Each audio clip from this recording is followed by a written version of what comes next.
जय भोलेनाथ। आज की इस कथा में आप सभी भक्तों का हार्दिक स्वागत है। भगवान शिव और माता पार्वती की कृपा सदैव आप और आपके समस्त परिवार पर बनी रहे। 14 जुलाई 2025 आज है सोमवार का दिन और आज आप सुनेंगे सावन मास महात्म्य का चौथा अध्याय। जीवन में जहाँ कहीं भी सत्य है वही शिव का वास है। शिव के साथ सारी विषमता है।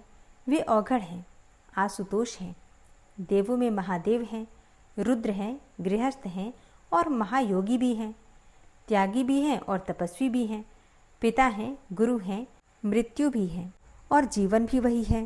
श्री सनत कुमार जी ने श्री सदाशिव से कहा, हे देव, मैंने सब सुखों को देने वाले महात्म्य को सुना। अब श्रावण महीने के सोमवार व्रत की कथा भी सुनाइए।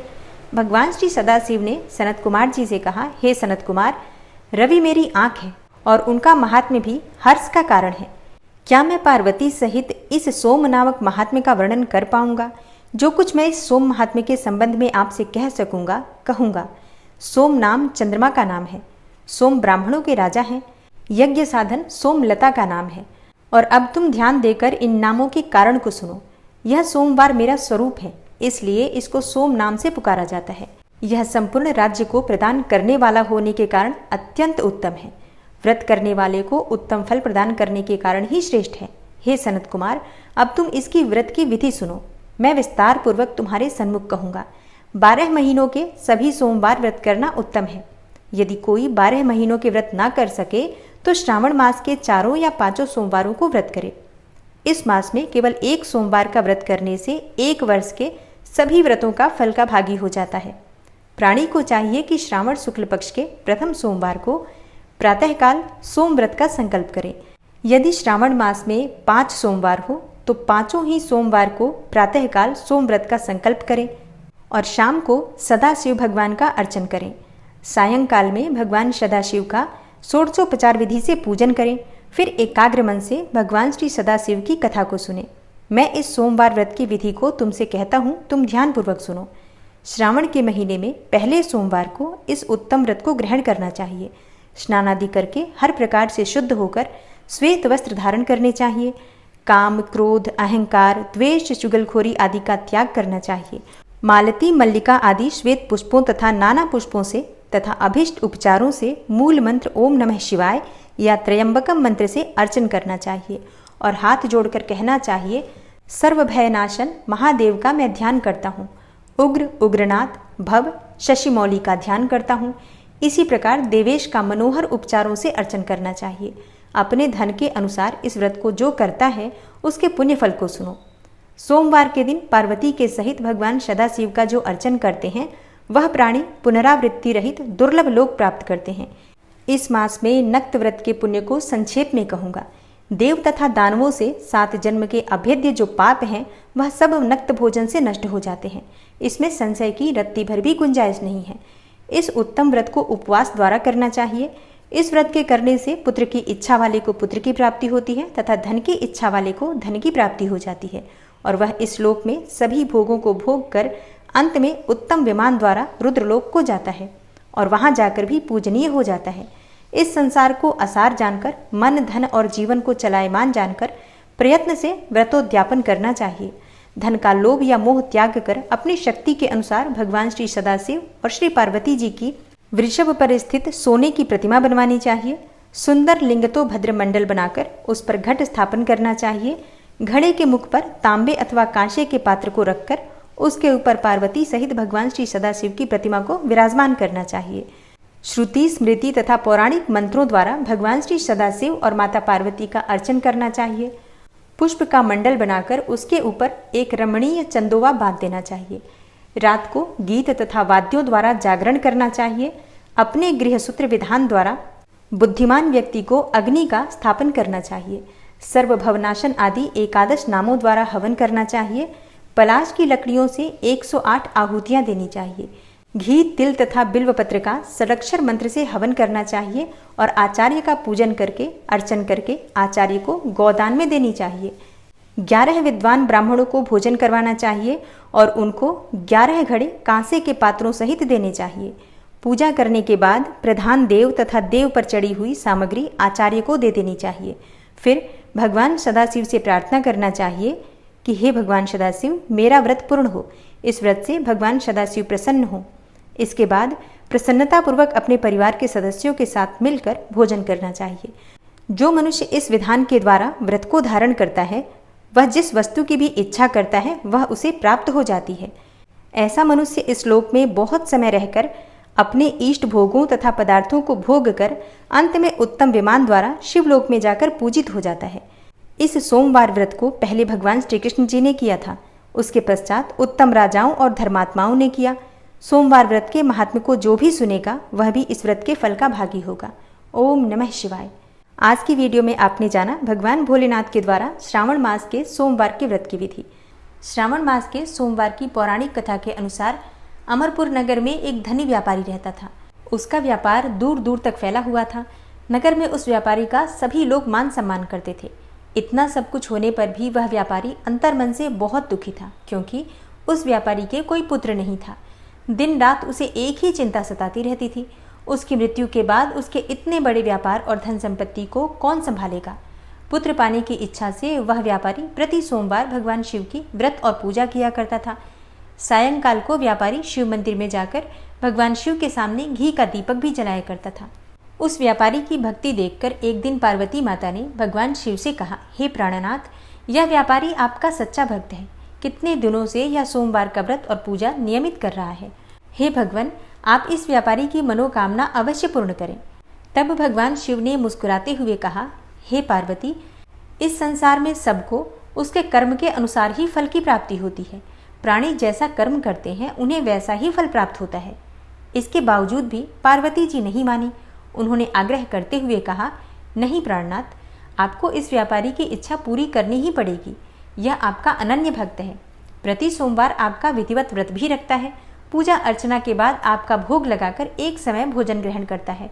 आपको इसे पुत्र प्राप्ति का वरदान देना ही होगा।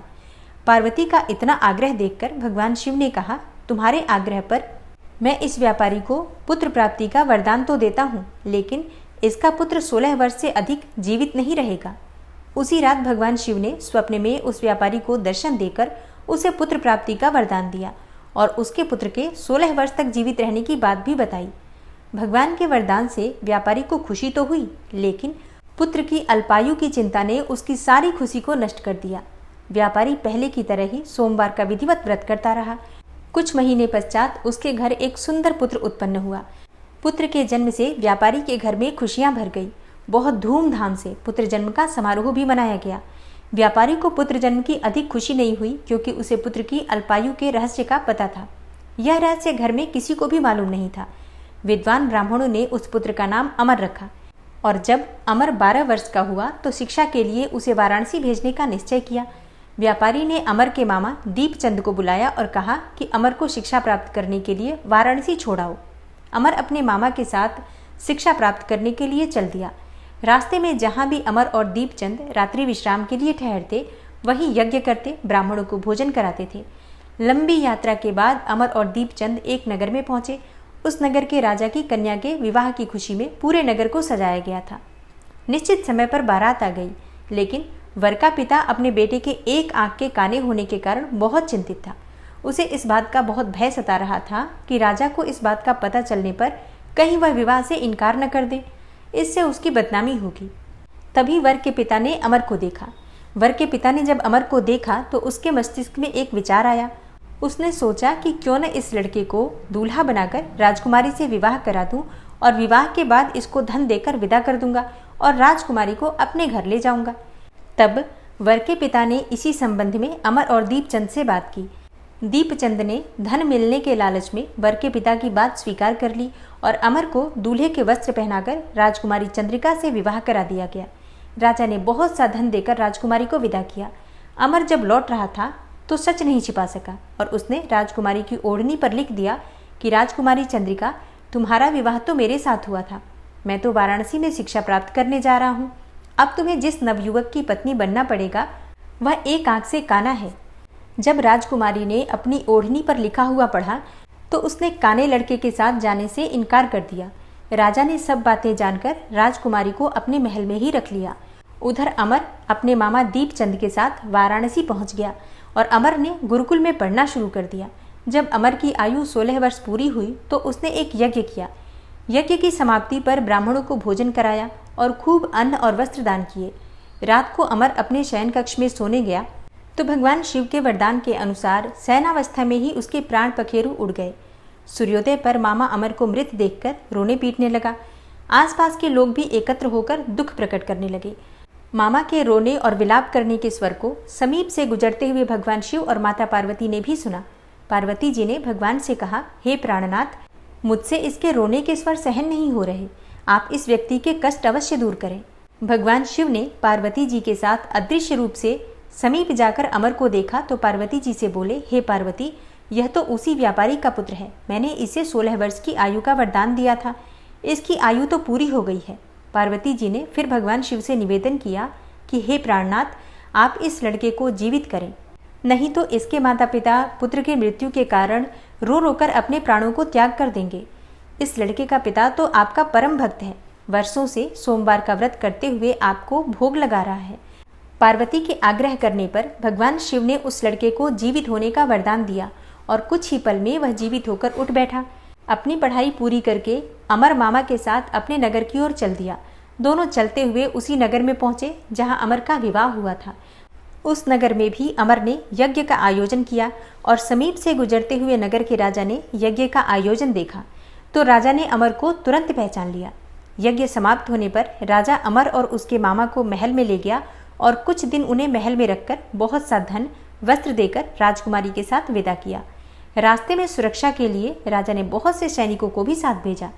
दीपचंद ने नगर में पहुंचते ही एक दूत को घर भेजकर अपने आगमन की सूचना भेजी। अपने बेटे अमर के जीवित वापस लौटने की सूचना से व्यापारी बहुत प्रसन्न हुआ। व्यापारी ने अपनी पत्नी के साथ स्वयं को एक कमरे में बंद कर रखा था। भूखे प्यासे रहकर व्यापारी और उसकी पत्नी बेटे की प्रतीक्षा कर रहे थे। उन्होंने प्रतिज्ञा कर रखी थी कि यदि उन्हें अपने बेटे की मृत्यु का समाचार मिला तो दोनों अपने प्राण त्याग देंगे। व्यापारी अपनी पत्नी और मित्रों के साथ नगर के द्वार पर पहुंचा। अपने बेटे के विवाह का समाचार सुनकर पुत्रवधू राजकुमारी चंद्रिका को देखकर उसकी खुशी का ठिकाना नहीं रहा। उसी रात भगवान शिव ने व्यापारी के स्वप्न में आकर कहा, हे श्रेष्ठी, मैंने तेरे सोमवार के व्रत करने और व्रत कथा सुनने से प्रसन्न होकर तेरे पुत्र को लंबी आयु प्रदान की है। व्यापारी बहुत प्रसन्न हुआ। सोमवार का व्रत करने से व्यापारी के घर में खुशियां लौट आई। शास्त्रों में लिखा है कि जो स्त्री और पुरुष सोमवार का विधिवत व्रत करते हैं और व्रत कथा सुनते हैं, उनकी सभी इच्छाएं पूरी होती हैं। हे भोलेनाथ, जैसे आपने व्यापारी की मनोकामना पूरी की, वैसे ही सभी भक्तों की मनोकामनाएं पूरी करना। कहानी कहने वाले, सुनने वाले और हुंकारा भरने वाले सबकी मनोकामनाएं शीघ्र ही पूर्ण करना। जय भोलेनाथ। ओम जय शिव ओमकारा, प्रभु हर शिव ओमकारा, ब्रह्मा विष्णु सदा शिव अर्धांगी धारा। ओम जय शिव ओमकारा, एकानन चतुरानन पंचानन राजे, हंसानन गरुड़ासन वृषवाहन साजे।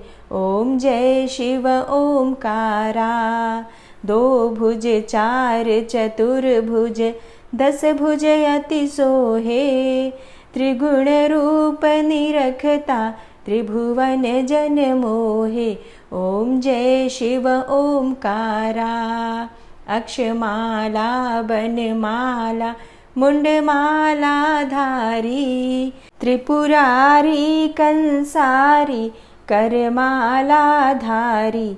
ओम जय शिव ओमकारा, श्वेतांबर पीतांबर भागंबर अंगे, सनकादिक गरुड़ादिक भूतादिक संगे। ओम जय शिव ओमकारा, कर के मध्य कमंडल चक्र त्रिशूल धारी, सुखकारी दुखहारी जगपालनकारी। ओम जय शिव ओमकारा, ब्रह्मा विष्णु सदा शिव जानत अविवेका, प्रणवाक्षर में शोभित ये तीनों एका। ओम जय शिव ओमकारा, लक्ष्मी व सावित्री पार्वती संगा पार्वती अर्धांगी शिवलहरी गंगा ओम जय शिव ओमकारा। पर्वत सोहे पार्वती और शंकर कैलाशा भांग धतूर का भोजन भस्मी में वासा ओम जय शिव ओमकारा। जटा में गंग बहत है गल मुंडन माला शेष नाग लिपटावत ओढ़त मृग छाला ओम जय शिव ओमकारा। काशी में विराजे विश्वनाथा नंदी ब्रह्मचारी नित उठ दर्शन पावत महिमा अति भारी ओम जय शिव ओमकारा। त्रिगुण स्वामी जी की आरती त्रिगुण स्वामी जी की आरती जो कोई नर गावे कहत शिवानंद स्वामी सुख संपत्ति पावे ओम जय शिव ओमकारा। ओम जय शिव ओमकारा प्रभु हर शिव ओमकारा। ब्रह्मा विष्णु सदा शिव अर्धांगी धारा ओम जय शिव ओमकारा। प्रेम से बोलिए भगवान भोलेनाथ की जय, माता पार्वती की जय।